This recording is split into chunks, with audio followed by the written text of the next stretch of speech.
So I have shared my screen. Hope everybody can able to view that. So today we are going to talk about first the database tuning, and under that the first topic we are going to look into is fragmentation. So fragmentation, you might have the knowledge of fragmentation already. Basically, fragmentation is nothing but creating some space or having some free space between the data, and that kind of free space we can't able to make use of it, then we call it as fragmentation. For example, whenever you create a table, during that time the table will be looking like this. It's a combination of blocks. So whatever you are seeing on the screen is multiple blocks combined together to form a table. So there is a concept called high water mark. So whenever you create a table, this high water mark will be at the beginning of the table, because the table doesn't contain any data. It is just an empty table. So for an empty table, the high water mark will be there at the beginning of the table. But when you gradually keep on inserting the data, this high water mark also will be keep on moving out. And after some time, when you do continuous insert, delete or update operations, this high watermark will remain same, and there would be some free spaces created, like what you are seeing on the screen. For example, when you keep on inserting some data and you deleted some data, then you would be getting something like low high watermark and high watermark. So here the problem is, you are seeing a particular block here. So there are two blocks here between high water mark and low water mark. So in these four blocks, you can see three blocks are empty, and one block is occupied.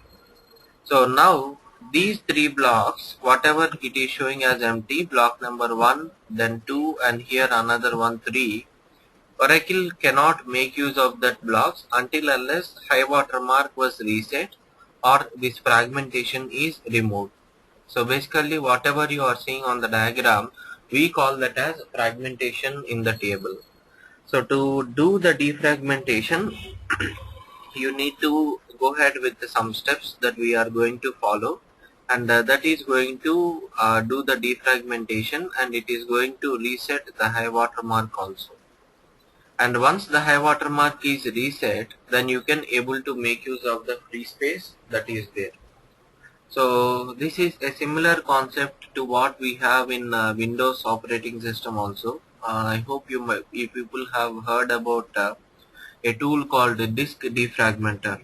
So basically the tool is going to make all the user space to one side. It will bring all the user space to one side, and it will bring all the free space to the other side.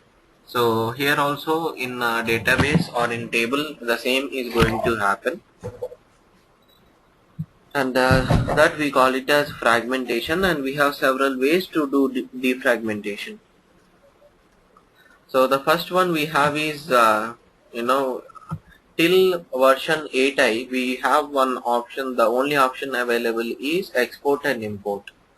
So whenever you see that there is a fragmentation in the table, you need to do an export of the table, then drop the table, and then you need to do the import again. So once you do export and then you do the import, then automatically the data will get adjusted, and I mean to say all the user space will be moved to one side and all the free space will be moved to another side, so that Oracle can make use of that particular free space. But when comes to 9i version, you have two options. One is export import, which is continued from 8i, and apart from that you have another option, that is move table. So for that we have a command which was listed below here: alter table name, move table space name. So when you issue this command, this is going to do the defragmentation. And how it is going to process internally is, Oracle is going to create one duplicate table for you, and then it is going to copy the data, and then it will drop the original table. For example, if you are moving an EMP table, what Oracle will do is internally it will create one duplicate table for EMP, then it will transfer the data from the original EMP to this duplicate EMP, then it will drop the original EMP and it will make the duplicate one as original. So in this scenario, the problem is because you are copying the rows from one table to another table, whatever the row IDs that are there earlier, those row IDs will change now. Suppose earlier the row ID of a particular row is 1, 2, 3, 4, and you have copied that to another table, so the row ID will change to some other value like 5, 6, 7, 8. And when you have this row ID got modified, then automatically whatever the indexes that are created on the table, those indexes will become invalid, because indexes basically will be created based on the row IDs of the table. So if at all that row ID itself is modified, then the index will not understand that particular thing, and it is going to make that particular, or directly is going to make that particular index as unusable or invalid. And whenever you have those kind of unusable indexes, to make them usable, we need to do something called rebuilding of the indexes. So that is what here the note says. After table move, the corresponding indexes will become unusable because the row IDs will change, and we need to use any one of the below commands in order to rebuild the indexes. The first one is a select query. So basically using this select query, you can identify which indexes are unusable and which indexes are in valid state, all those things. And to do this rebuilding of the indexes, you can use any one of these three commands. So the first one is alter index name rebuild, second one is alter index name rebuild online, and third one alter index name rebuild online no login. So what would be the difference between these commands is, when you use the first command, that is only rebuilding, then you need to wait till the time this rebuilding task is completed, and then only you can access your table data through the index or directly also.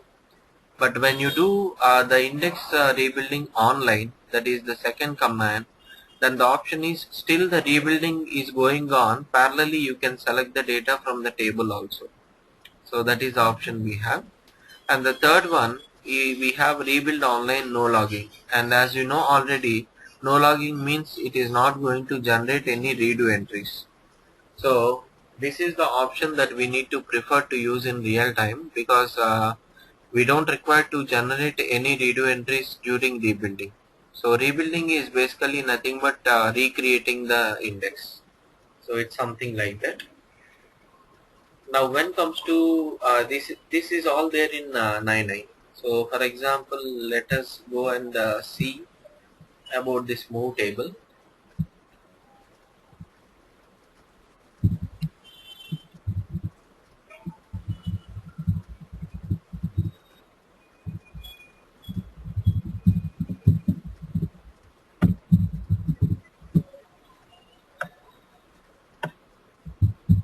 Suppose I am moving the table.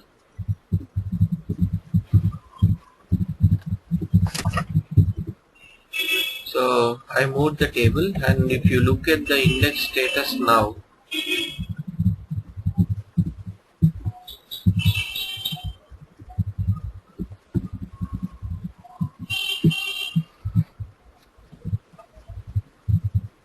so you can see there are two indexes on this EMP table, and both of them having the status as unusable. So now we need to use this command alter index name, because the index belongs to Scott user. We need to append the schema name first, and we need to say rebuild online no login. So similarly, we need to say alter index name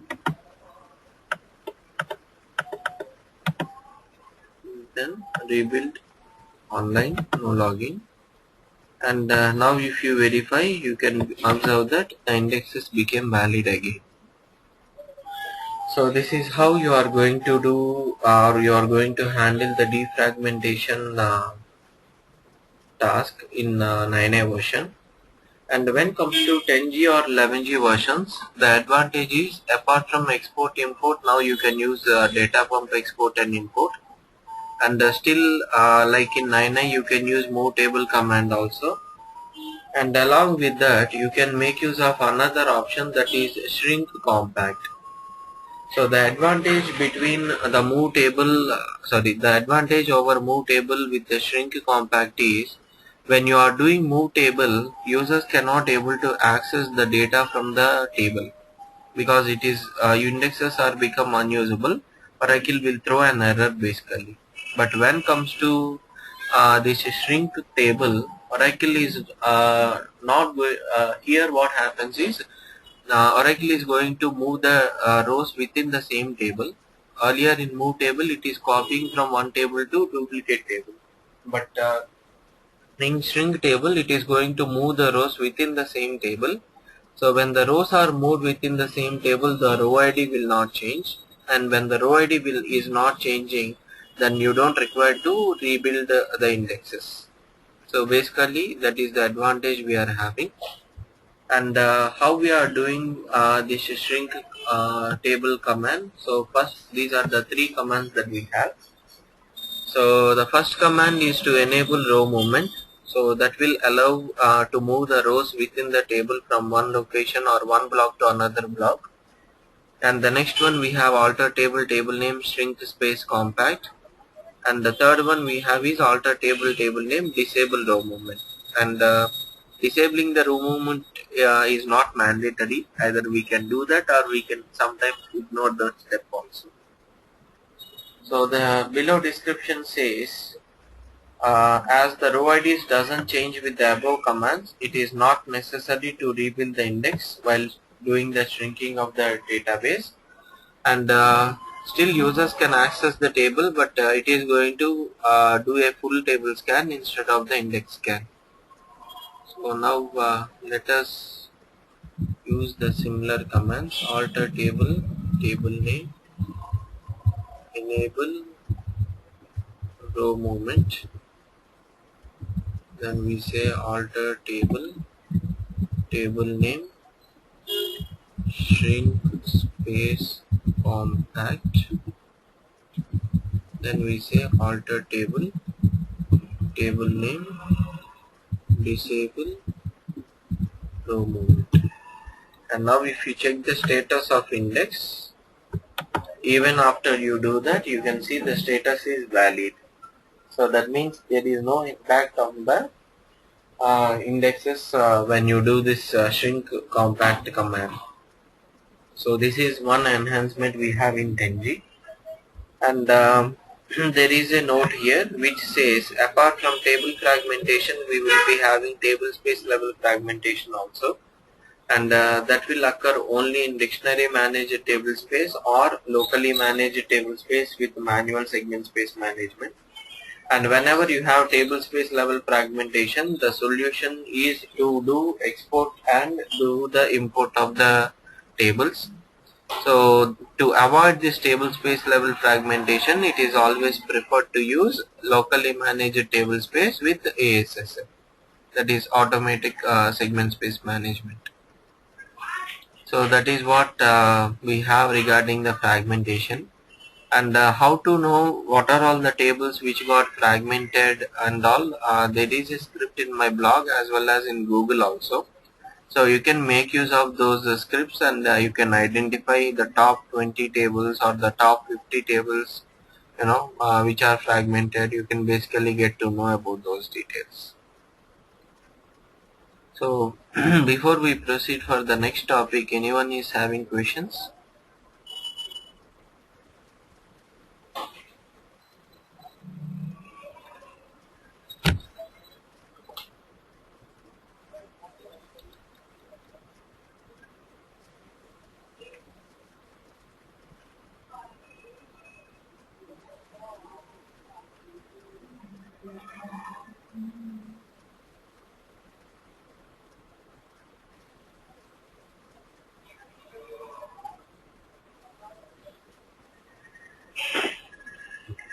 So let us move to the next topic, that is row chaining.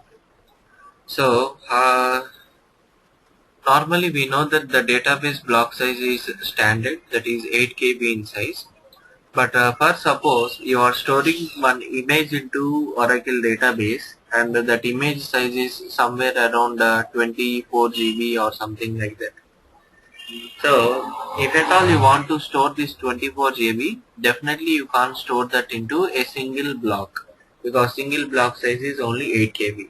So what Oracle will do is it will split this 24 KB into the portions of 8. That means it is going to split that into um, 3 blocks. So like 8 3 is 24. So it is going to split the block into sorry, it is going to split the data into 3 blocks. So and not only that, because into these 3 blocks the data is same, it belongs to the same image, it is going to configure a pointer between one block to another block, and that pointer we are going to call it as row chaining. So this is what you can see in the diagram here.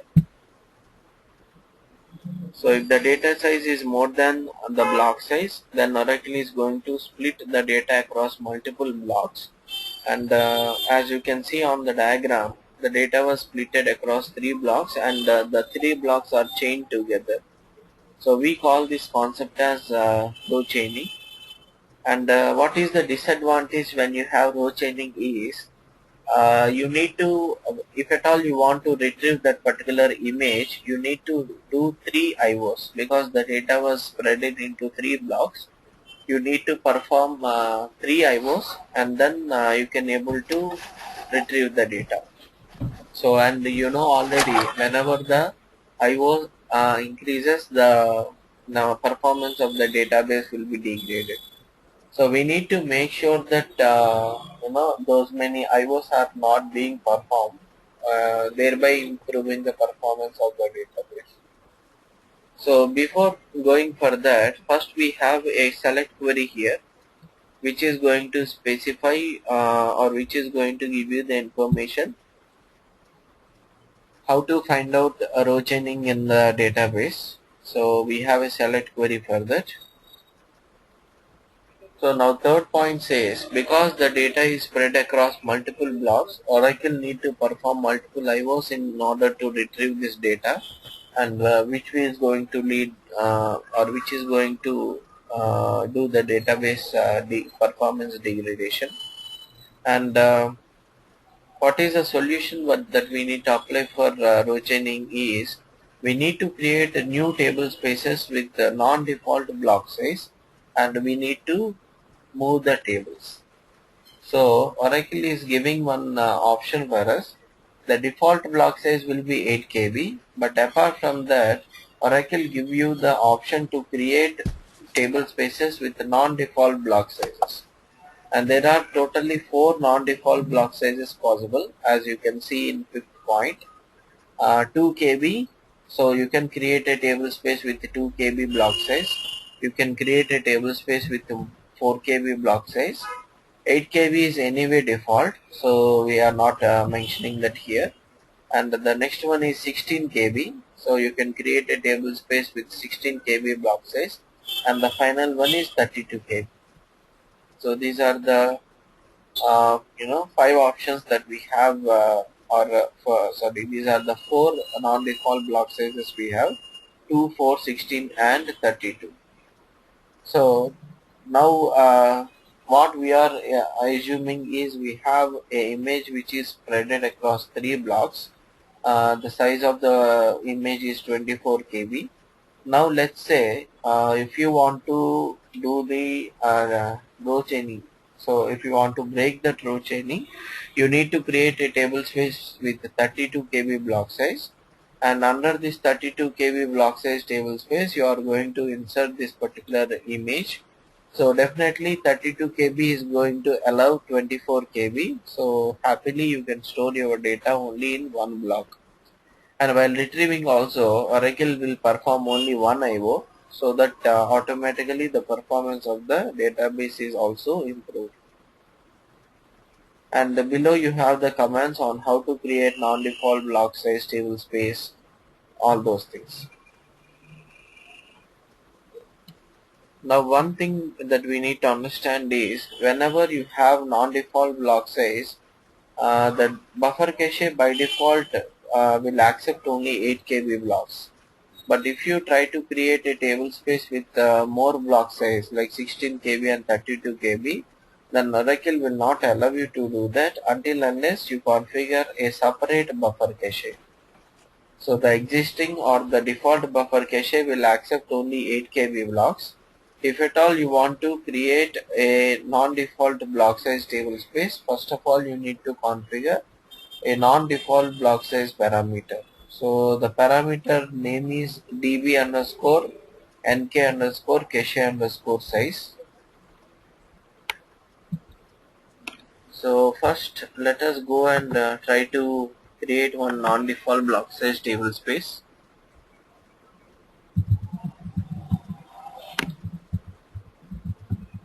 So we say create table space. Let me take the location of data file first.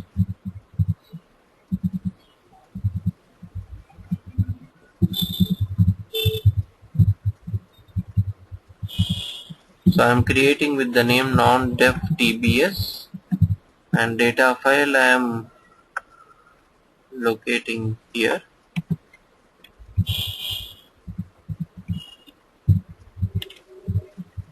with some size, let's say 50 MB, and we need to say block size of 32 KB. Now in Linux 64-bit operating systems only 32 KB is allowed. Whatever I am using is Linux 32-bit, so this will not allow 32-bit block size. It will allow me only 16 KB block size. So I am creating with only 16 KB. But when you try to create this table space, what it is saying is it is not matching the configured block size. That means your database buffer cache is not yet defined.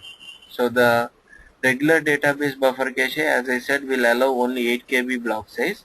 So whenever you are creating a separate table space with bigger block size, first you need to declare a new database buffer cache with the same block size.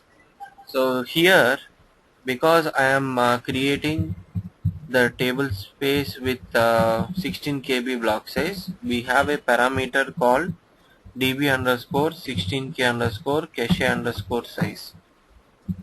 So we need to set this parameter to some value. By default you can see 0 is there. So what we need to do is we need to set that to some value. For example, I am giving that as 25 MB, then scope equals to both. So this is a dynamic parameter. Anytime you can increase the value, or anytime you can make it 0 also. So it has round figured and it has taken 28 MB. Now you can go and create this non-default block size table space.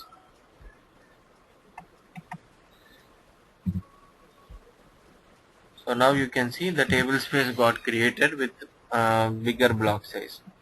So if you want to know whether which table space is having which block size, you can query db underscore table spaces, and this is going to, the second column is going to show you that.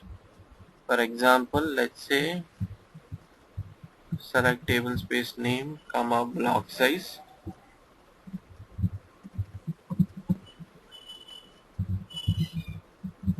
So you can see here all other table spaces are having standard 8 KB block size, but the non-default table space which we created just now is having 16 KB block size. So this is how you can avoid row chaining. So whenever you have row chaining, you need to create a bigger block size table space, and you need to move the table from that table space to this table space. And already how to move a table, we saw the command earlier in fragmentation. So the same command we need to use here also. So anyone is having questions?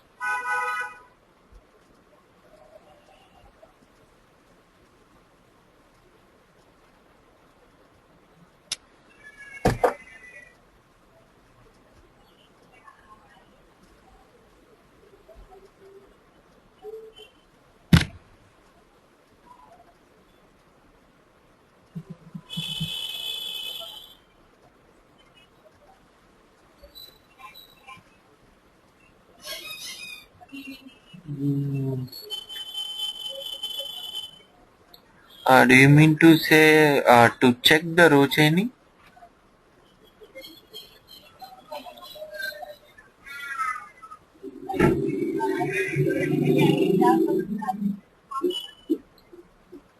Yeah, I mean it would be a better option, like monthly once you can check, what is the row chaining for the tables, and accordingly you can take some action. But usually what we do in real time is, whenever this problem majorly arises when you store, the bigger size objects. So normally what we do in real time is, whenever application team is going to create one table, uh, we will ask them to inform DBA team also, so that we will get to know what type of data they are storing in the database. And if we observe that they are storing some images or something like that, then we will make sure that we create a separate table space, and we do all this activity. So usually it is between the application team and the DBA team that we will be having the coordination.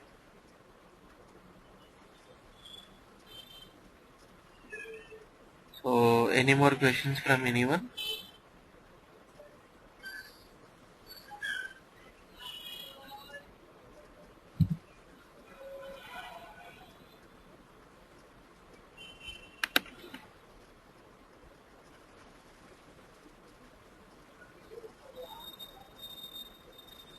Okay. So the next one we have is row migration. So row migration is basically, the name itself is telling you migrating a row from one block to another block. Migrating means moving. So you know already what is mean by PCT free. So basically PCT free is the free space which is reserved for future updates. And let us suppose I have a block which is let us suppose I have a block which is having complete data. I mean the block is full, and now you are trying, even PCT free is also full, let's say, and you are trying to update one row, and that is trying to increase the row size. Now when it is trying to increase the row size, what exactly happens is, because already PCT free is full, that particular row will not be able to increase its size. So what Oracle will do in these situations is, to increase the size, there is no free space in the existing block. So what Oracle will do is, it is going to migrate the row from one block to another block. Like what you can see on the screen, it has been a particular row has been moved from block 1 to block 2, and after moving that row from block 1 to block 2, it is going to create a pointer, what you are seeing on the blue color. So it is going to create a pointer to that particular block. Suppose like this, there are some thousand of rows which are copied from one block to another block. Then what happens is, whenever you are trying to retrieve the data, it is going to do more number of IOs, and automatically more number of IOs will degrade the performance of the database. So that is the reason we should avoid row migration, and that is possible by just making the table space to be declared as locally managed table space. Or what we need to do is, PCT free by default, it is of 20% of the block size. So instead of using 20%, you need to go and increase that PCT free percentage. Like from 20, you can make it as 40 or 50, something like that. So, and this problem usually occurs in only dictionary managed table space. So that is the reason instead of using dictionary managed table space, if you use locally managed table space, then you won't observe this row migration problem at all.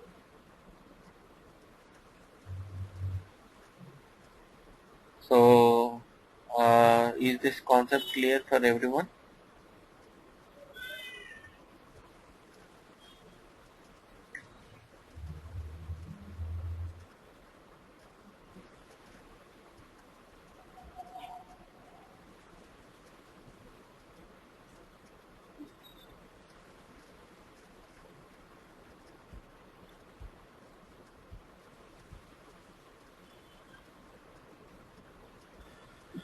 Okay, so let us proceed for the next phase. After database tuning, if still there is some performance issue going on in the database, then you need to go ahead with the final phase of tuning, that is instance tuning.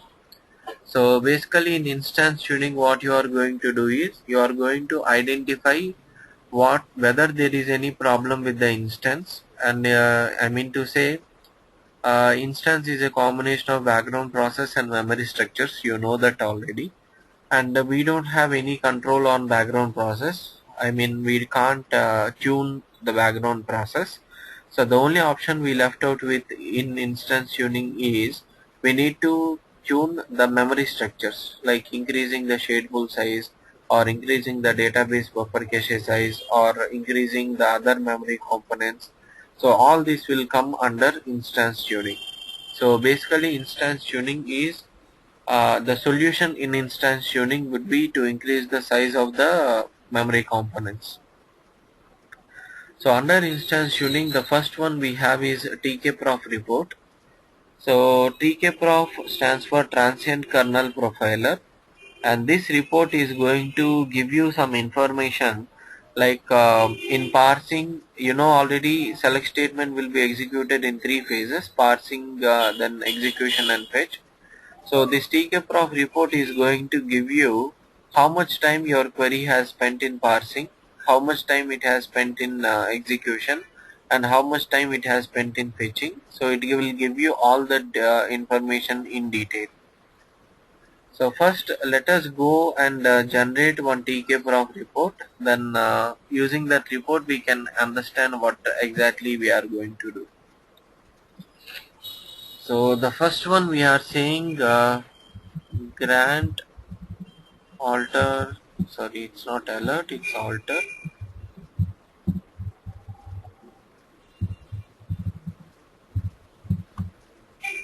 So you are going to grant alter session to Scott.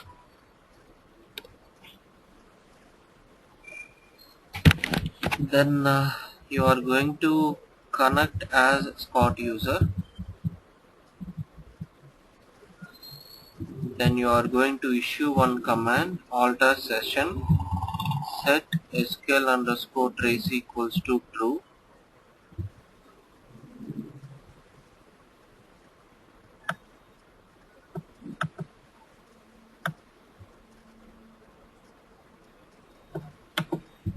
So you are going to set it to true.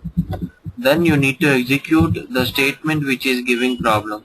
So assume select star from EMP the query which is giving problem. So you need to issue that, and then you need to say alter session set SQL underscore trace equals to false. So basically this command set SQL trace equals to true and false, it is going to generate one trace file in udump location. So in user dump location,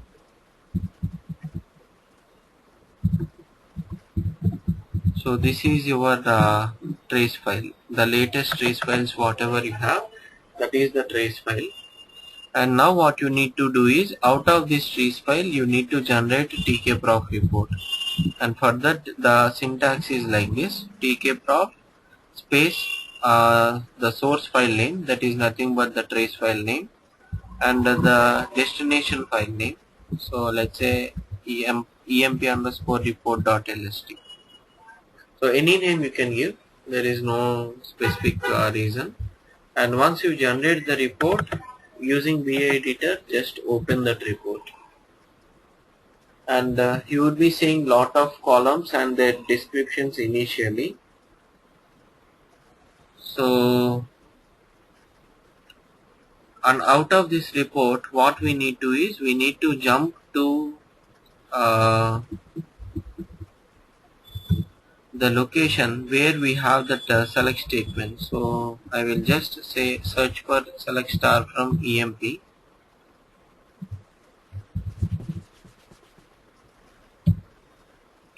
So this is the statement that we ran.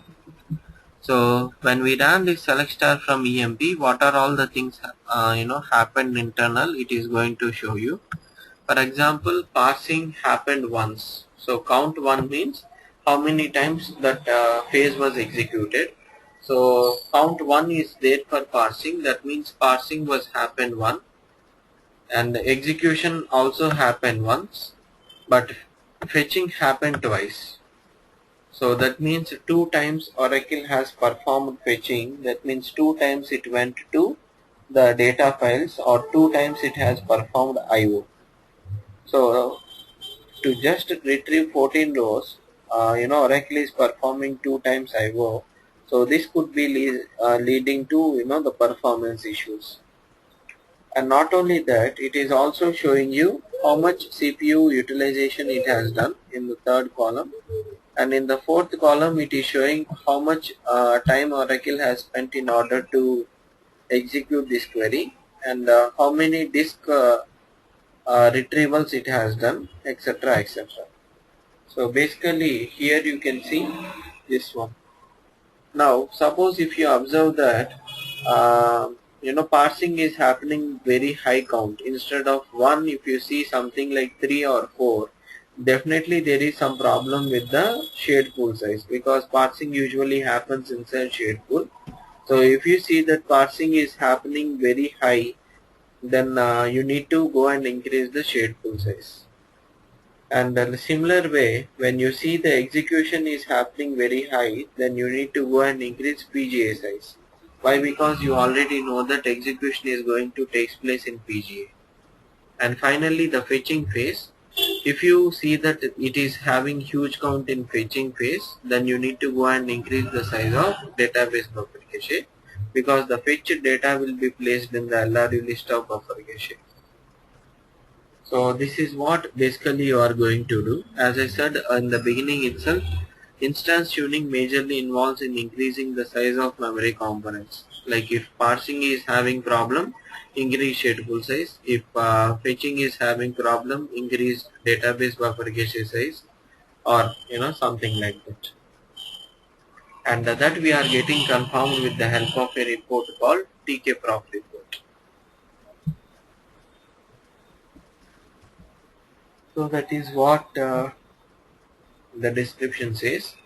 And sometimes what happens is, even if you increase the size of buffer cache, and still you would be observing the data is not there, or even after increasing the database buffer cache size, the data from the buffer cache is frequently getting flushed out.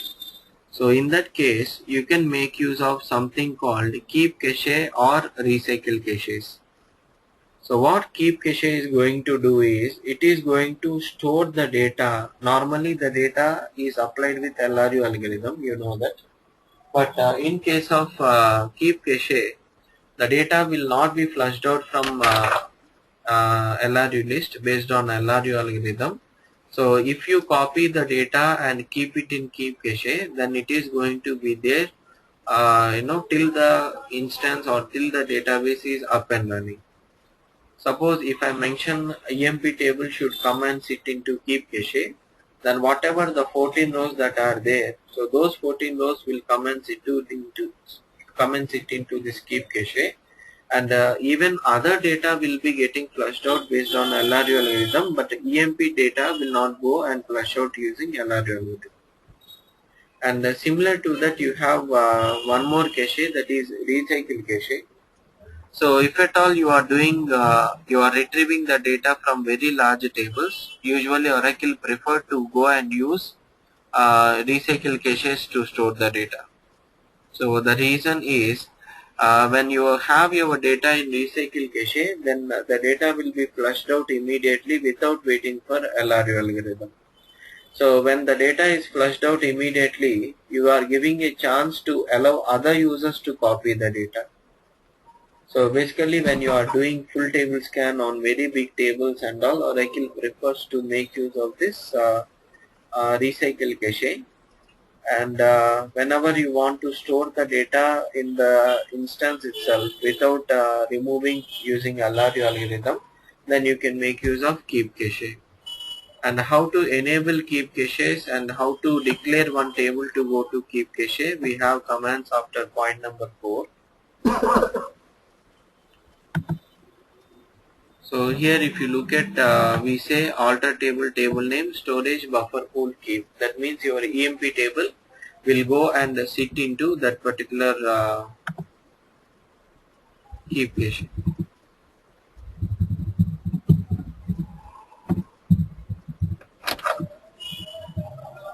So now you can see the table will go and sit into this keep cache. So every time when you are doing select star from, the data will come from the keep cache itself. It will not go to disk at all. So this is the advantage that we have with keep cache. And when comes to real time, you would be using keep cache more, and recycle cache is a very rare case that you would be using it. And there is a note also which says frequently used tables should be placed in keep cache, and non-frequently used tables or tables with full table scans you need to place in recycle caches. So that is about instance tuning that we have. So anyone is having any queries?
Do you mean to say how to keep the tables in keep cache or recycle cache? Then these are the commands. Already it's there.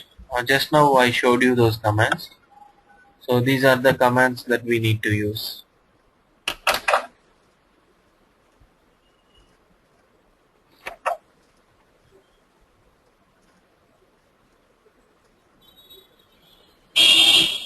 Yes, once we reboot the server or if we restart the database, nothing will be there in the keep cache. And once again you need to, the moment after you restart the database, the first time when the EMP table is accessed, then it will come and sit into keep cache. Means it is a one-time activity. You don't require to do every time. So once you define that it need to go to keep cache, then even though you restart it, after that Oracle will bring that table to the keep cache, automatically.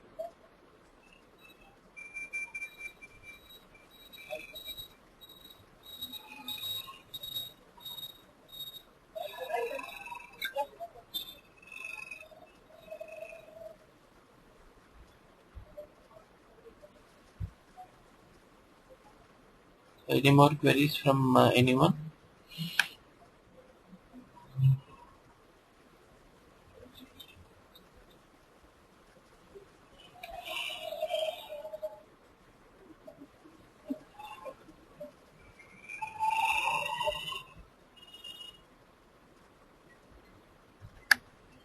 Okay, so actually I got some office call today at 10 o'clock. So I'm just stopping my session today at this moment, and tomorrow we will be continuing.